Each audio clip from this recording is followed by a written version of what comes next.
এজবাস্টনে এর আগে কখনোই ভারত ইংল্যান্ডকে হারাতে পারেনি টেস্ট ম্যাচে।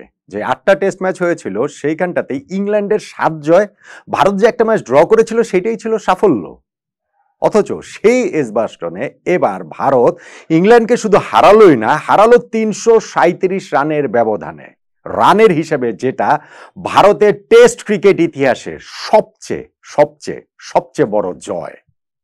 ইংল্যান্ডের বিপক্ষে ভারতের এই স্টেটমেন্ট ভিক্টরি, যেটা ক্যাপ্টেন শুভমান গিলের পারফরমেন্স এবং তার ব্যক্তিগত পারফরমেন্স, দলীয় পারফরমেন্স বিবেচনায় স্টেটমেন্ট একটা জয়, সেইটাতে এই পঞ্চম দিনটাতে ভারত জয়টা নিশ্চিত করলো কিভাবে, কোনটাকে আপনি মোমেন্ট অফ দ্য ডে বলবেন, ওইটাই তো আসলে আলোচনা।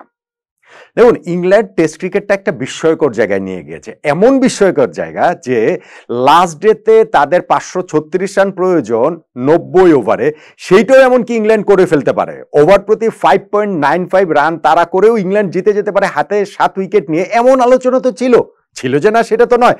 তারা 608 রানের টার্গেটে নামছে, 72 রানে 3 উইকেট তাদের হারিয়ে ফেললো। এমনকি পঞ্চম দিনের সকালে শুরুতে যখন বৃষ্টির কারণে খেলাটা ডিলে হচ্ছিল, তখন ভারতের জয়ের সম্ভাবনা যেমন কম ছিল, বিস্ময়করভাবে অনেকের দাবি করছিলেন যে ইংল্যান্ডেরও জয়ের সম্ভাবনাটা একটু একটু করে কমে যাচ্ছে। এমনকি যখন বৃষ্টির পর খেলাটা শুরু হলো, দিনের খেলা থেকে 10টা ওভার চলে গেল, 80 ওভারে ইংল্যান্ড ওই 536 রান করতে পারে কিনা, ওভার প্রতি 6.7 রান করে নিয়ে এই আলোচনাটা ছিল রে ভাই।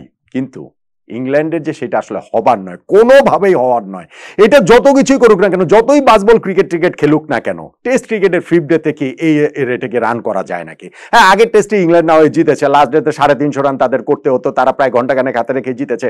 কিন্তু এটা আসলে হয় না। আর হয় যে না, ওইটা খেলা শুরু হওয়ার আধা ঘন্টার মধ্যে, 25 মিনিটের মধ্যে আকাশদীপ সেটা নিশ্চিত করে দিয়েছেন। এই আকাশদীপের কথাও বলতে হয়, তিনি এই টেস্টে খেলছেন জাসপ্রীত বুমরার জায়গায়। বুমরাকে কেন অ্যাভেলেবেল থাকার পরও তাকে খেলানো হচ্ছে না, কেন তাকে এই টেস্ট ম্যাচটাতে রেস্ট দেওয়া হয়েছে, লর্ডসের 3য় টেস্টের জন্য রাখা হয়েছে, তার ওই যে বডি ম্যানেজমেন্টের ওই পার্ট হিসেবে, সেইটা আসলে অনেক সমালোচনার জন্ম দিয়েছে। এবং আকাশদীপ এই সব কিছুকে এক পাশে সরিয়ে রেখে এই টেস্টে তিনি প্রথম ইনিংসে 4 উইকেট পেলেন, দ্বিতীয় ইনিংসে 6 উইকেট পেয়েছেন। ভারতের দ্বিতীয় বোলার হিসেবে ইংল্যান্ডের টেস্ট ম্যাচে 10 উইকেট তিনি পেলেন। তার আগে হচ্ছে গিয়ে ওই যে চেতন শর্মা হচ্ছে গিয়ে এর আগে একমাত্র বোলার হিসেবে সেটা পেয়েছেন। আকাশদীপের পারফরমেন্সটাও ফ্যান্টাস্টিক। এই যে ইংল্যান্ড আগের দিন তারা 72 রানে 3 উইকেট হারিয়ে ফেলেছে, ওইখানে আকাশদীপের 2 উইকেট রয়েছে। এবং আজকের দিনের খেলার শুরুতে আমি বলছি যে 25 মিনিটের মধ্যে যে তারা 2টা উইকেট হারালো, সেই 2টা উইকেটও আকাশদীপের। অলি পপকে তিনি বোল্ড করলেন এবং হ্যারি ব্রুককে যখন এলবিডব্লিউর ফাঁদে ফেললেন, ইংল্যান্ডের জয়ের সম্ভাবনা কার্যত সেই জায়গাটাতেই শেষ। 83 রানে তারা পঞ্চম উইকেট হারিয়েছে। এবং তারপর আমরা দেখেছি যে পার্টনারশিপটা বেন স্টোকসের সঙ্গে গড়ে উঠেছে, সেই জায়গাটাতে জেমি স্মিথের তারা স্পেশাল স্টোকস বেশ কষাস একটা অ্যাপ্রোচ নিয়েছিলেন। 73 বলে 33 রান তিনি করেছিলেন এবং লাঞ্চের ঠিক আগে আগে তিনি আউট হয়ে যান। আউট হয়েছেন তিনি ওয়াশিংটন সুন্দরের বলে।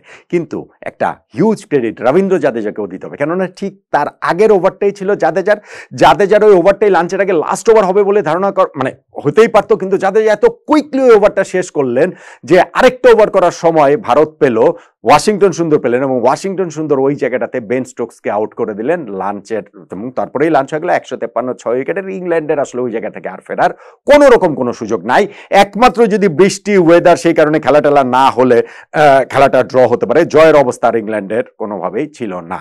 হ্যাঁ, জেমি স্মিথ তারপর একটা কাউন্টার অ্যাটাকিং ইনিংস খেলেছেন, স্পেশালি হচ্ছে গিয়ে তিনি ওয়াশিংটন সুন্দরকে চার্জ করেছেন। তিনি ওই জায়গাটাতে গিয়ে আকাশদীপকেও চার্জ করছিলেন। আকাশদীপের বলে যখন তিনি আউট হন, আর এর আগের 2টা বলে ছক্কা মারলেন, তারপরের বলটা আকাশদীপ একটা স্লোয়ার দিলেন এবং সেই স্লোয়ারটাতে বিভ্রান্ত হয়ে স্কোয়ার লেগে ক্যাচ দিয়ে আউট হয়ে গেলেন। 99 বলে 88 রান করে এই জেমি স্মিথ। আকাশদীপের তাতে টেস্ট ক্রিকেটে প্রথমবারের মতো 5 উইকেটের হল হলো। দুর্দান্ত একটা অর্জন, অসাধারণ একটা অর্জন।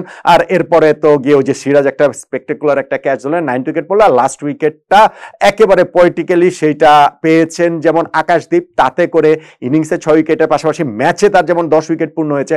আর ক্যাচটা ইংল্যান্ডের লাস্ট ব্যাটসম্যান কাজ তুলে দিয়েছেন কাভারে গিয়ে শুভমান গিলের কাছে, যার এই টেস্টে হচ্ছে গিয়ে অসাধারণ। তিনি ওই শুধুমাত্র ব্যাটিংই করেননি, ক্যাপ্টেন্সির জায়গাটাও যে ভারতের ক্যাপ্টেন হবার জন্য যে তিনি যোগ্য, এরকম একটা স্টেটমেন্ট ভিক্টরিতে তিনি সেটা জানিয়ে দিয়েছেন। তার হাতের ক্যাচেই আসলে টেস্ট ম্যাচটা শেষ হয়ে গিয়েছে।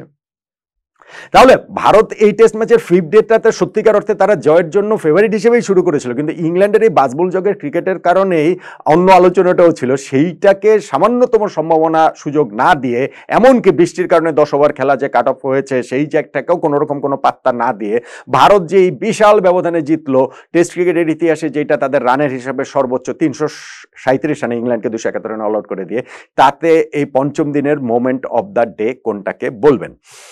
আমার কাছে দুইটা গুরুত্বপূর্ণ মুহূর্ত। একটা হচ্ছে কি ওই যে দিনের খেলার শুরুতেই আকাশদ্বীপের 2টা উইকেট তুলে নেওয়া, তাতে ইংল্যান্ডের জয়ের সম্ভাবনাটা একেবারেই এলিমিনেট হয়ে যায়, মানে ধরেন হচ্ছে 1% চান্সও যদি থাকতো সেটাও শেষ হয়ে যায়।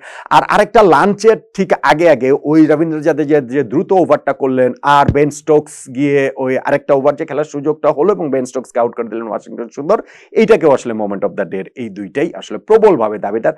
আমি আসলে আসলে আসলে আকাশদ্বীপের ওই শুরুর 2টা উইকেটের কথাই বলবো, তা না হলে ইংল্যান্ড হয়তো বা অন্যরকম অ্যাপ্রোচ অন্য কিছু করলেও করতে পারতো। বেন স্টোকস ওই সময় আউট করাটা গুরুত্বপূর্ণ ছিল, কিন্তু সেটা না হলেও আমার ধারণা হচ্ছে গিয়ে ভারত এই ফিফথ ডেতে তাদের ওই বোলিং এফোর্ট ফিল্ডিং এফোর্ট দিয়ে তারা ঠিক ইংল্যান্ডকে অল আউট করে ফেলতে পারতো, বৃষ্টিকেও বিট করে। সো আকাশদ্বীপের ওই শুরুতে 2টা উইকেট নেওয়াটাই আমার কাছে মনে হয় যে ভারতের এই অসাধারণ জয়ের, তাদের ইতিহাসে সবচেয়ে বড় অ্যাওয়ে ভিক্টরি, সব মিলিয়ে বোধহয় হচ্ছে গিয়ে রানের হিসাবে 4 নম্বরে রয়েছে, হোমের এর আগের 3টা, এবং ক্যাপ্টেন শুভমান গিলের ডাবল সেঞ্চুরি এবং 150 রানের ইনিংস, ইনফ্যাক্ট 250+ 150 রানের ইনিংস ক্রিকেট ইতিহাসে প্রথম ক্রিকেটার হিসেবে তিনি যেটা করলেন সেইটা আর এবারে বৃথা গেল না, এবং সেই জায়গাটাতে ভারত সিরিজটায় অ্যান্ডারসন টেন্ডুলকার টেস্ট সিরিজটাতে সমতা নিয়ে আসলো। ফিফথ ডের মোমেন্ট অফ দ্য ডে তাই আমার খেলা শুরুর প্রথম 25 মিনিটেই আকাশদ্বীপের ওই 2টা উইকেট তুলে নেওয়া। খুবই এক্সাইটিং একটা টেস্ট সিরিজ। প্রথম 2টা ম্যাচ শেষে 1-1 সমতা। এখন লর্ডসের থার্ড টেস্টে জাসপ্রীত বুমরাও ফিরবেন, ইংল্যান্ড এই ম্যাচ হেরে যাওয়ার পর তারাও নিশ্চিতভাবে ফিরতে চাইবে। সো থার্ড টেস্টটা খুবই এক্সাইটমেন্ট নিয়ে আমরা সবাই রোমাঞ্চ নিয়ে নিশ্চয়ই অপেক্ষা করব, এবং ফিফথ ডের এই মোমেন্ট অফ দ্য ডে এর সঙ্গে আপনি একমত কিনা সেটা আসলে একটু জানিয়ে যেতে পারেন।